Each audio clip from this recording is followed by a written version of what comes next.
I think I was about 6 years old. I was playing in my backyard with an airplane in the dirt, a toy airplane. It was made out of metal and had rubber tires. And I loved that toy. There was just something about the feel of it. And all of a sudden, a plane flew over, and I looked up, and it was the same kind of plane. It was a DC-3. And I could recognize it because I'm looking up at my own little plane, and the vibrations of the roar of those engines going over just went through me, and I loved it. I said, wow, an airplane. I had this little thing, and it was the same as what flew through the air. Jump ahead to after high school, I went to airplane mechanics school. After airplane mechanics school, I got a job with American Airlines. After about a year at American Airlines, working on Boeing 707s. So I went from DC-3s to Boeing 707s. The Boeing 707 was the first commercial jet line of the Boeing on the DC-8, and it had 4 jet engines. Unlike the planes today that have 2 big ones, it had 4 powerful jet engines. And one day, and I loved my job. I loved going to work. I worked the midnight shift so I could come home in the day and go to the beach. But in the winter, one snowy night, about 6:30 in the morning, the foreman called the crew together and said, we need somebody to taxi aircraft 525 down to the terminal. And we're getting ready to go home. It has snowed. There's going to be a lot of traffic. And somebody said, well, why can't they just tow it down, which is what they usually did. And he said, all the towing vehicles are in automotive getting the chains put on because of the snow. I need somebody to tow it, to taxi it. And he looked around and he said, please, there's got to be somebody. Oh, come on, guys. We got to get it down. The president of the airline was going to be flying on that plane. We had to get it down there. Somebody taxi it. I'm in the back. I raise my hand. He says, Morill, are you checked out on taxiing? I'm getting a crew now. And I turned around and I started finding a couple of my friends. I said, come on, we can taxi that airplane. This is great. Come on, let's do it. They'll never let us do it again. So Al foolishly says yes. Jim, my friend Jim, I said, you sit in the co-pilot seat. You run the flight engineer panel, and I'll drive it. So we go out and we walk across this long ramp to 525, and we crawl up. In the bottom of the planes there's a plate that you can open up, and you can go inside and crawl up the ladder and get into the cockpit. And we sit there. And another crew is outside. They're going to start us up because you need electrical power and you need air power. And, okay, here's what we do. And we go through what we know how to do without having been shown. We know. I was not checked out on... I had not gone to taxiing school. No, I had not gone to how to start an engine school. But I'm 20 years old. I ought to be able to do that. So we get the guys, they start it up, everybody leaves except for the guys with the orange cones. And they're telling me, and I'm going, okay, we're going to go really slow.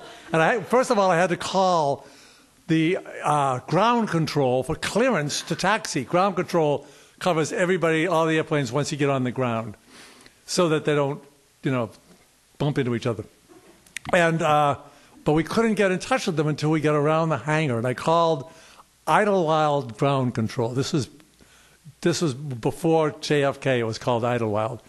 And I said, this is American 525, clearance to taxi to terminal, from the hangar to the terminal. And he says, take, Romeo, Sierra, Tango, hold at the outer perimeter. The outer perimeter is like Route 128. It goes around the outside. So we have to hold there in case there are other planes coming. So I say, okay, we got to be real careful. Yeah. That's a given. And now the steering wheel is not this. No, that's for when you're in the air. It's down here. It's a little wheel about that big.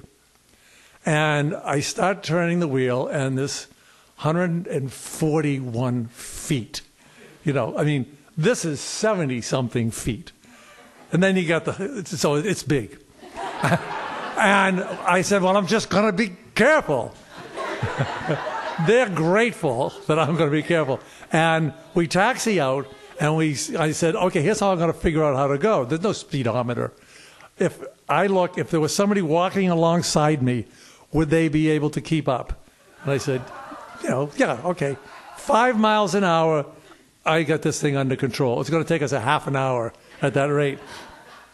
But I'm being careful. And we go between the hangar and the planes, and then the other guys with the cones send us off. And it's just all white, and everything is snow. And the next thing I realize is nobody's going to walk that fast. Nobody could run that fast. I've got to slow down. So I put my feet on the brakes. We have turned onto a wide taxiway that used to be a runway. And I put my feet on the brakes, and the anti-lock brakes, if you've ever done this with your car and you skid, oh my God, what the hell is that? And the whole airplane, this is big. This isn't a Volvo. This whole thing is shaking, and it's going, I'm going, Jesus, the anti-lock brakes won't let me slow down, guys. And they're going, Dick, stop the plane, Dick, stop the plane. And meanwhile, the cleaners are in the back cleaning the plane, and they got buckets of water. And so one of them is banging on, what are you doing in there? Hey, what the hell's going on with the plane? Come on.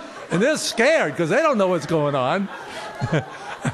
and I'm taxiing, and we go by the turnoff I'm supposed to take. I turn the wheel, but 4 jet engines, the thrust is pushing us forward. And even with the wheel turned, we just kept going forward and shaking. Brrr, brrr. So we get to the next turnoff. I missed that too. Now I got the banging, the yelling. Jim is screaming about his family. Al is just screaming, stop it, Dick, stop it. God, stop it. $325 million coming out of my pay. That's what I'm thinking.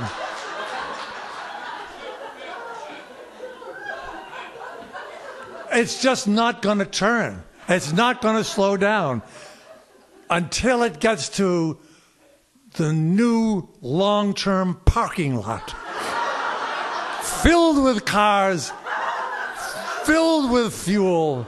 I got 141 feet of hundreds of thousands of gallons of fuel.